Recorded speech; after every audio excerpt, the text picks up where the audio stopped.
What are you doing? What are you doing? You're so silly, Zeus. You're just so regal, so handsome. Can't be bothered.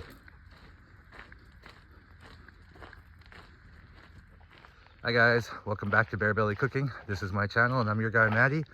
And today I'm going to be bringing you a recipe that is just super tasty. It's kid friendly, it's cheesy, it's creamy, it's hearty, it reheats well and keeps well. You can even freeze it. And yeah, I hope you guys enjoy it. It's my potato and beef casserole. So make sure that you watch this video to the end, you like it, and subscribe to my channel for more videos like this. Thank you guys. Have a great day.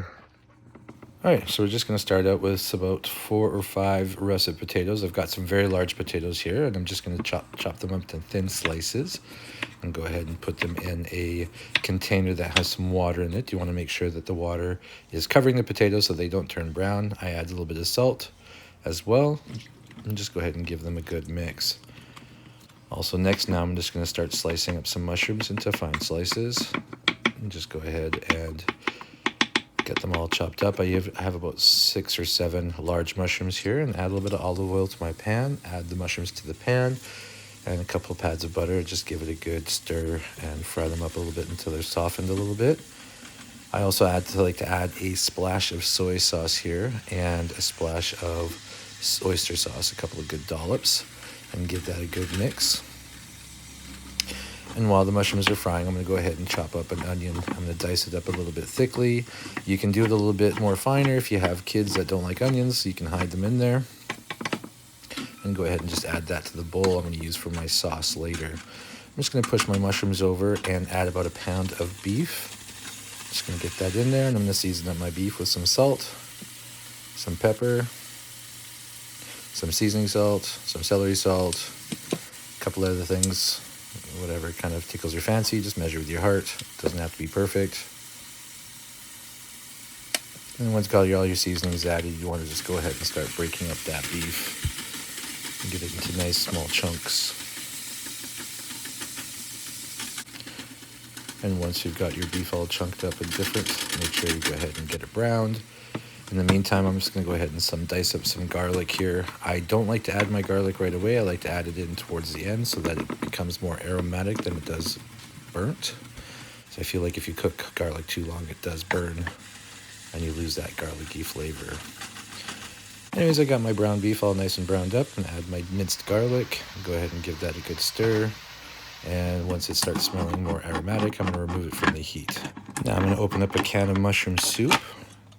And I'm going to go ahead and add that to the bowl of onions I've got. I'm going to add about a can's worth of milk as well to that.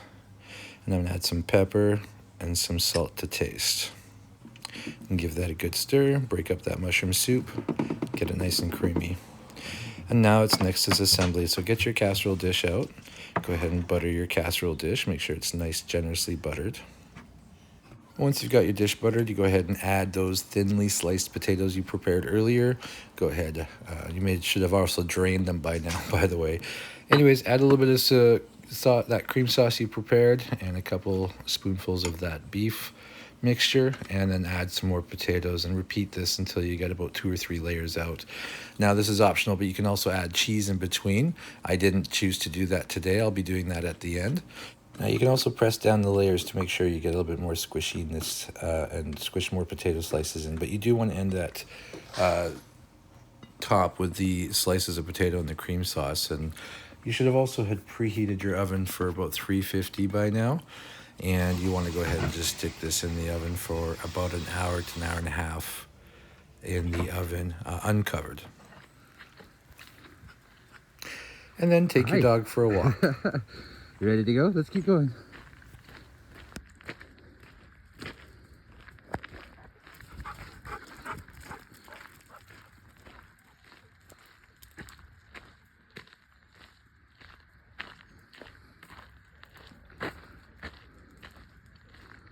Now while you're out walking your pooch, having a lot of fun in the forest, having your adventure, or wherever you like to walk them, your kitchen is filling up with this nice smell.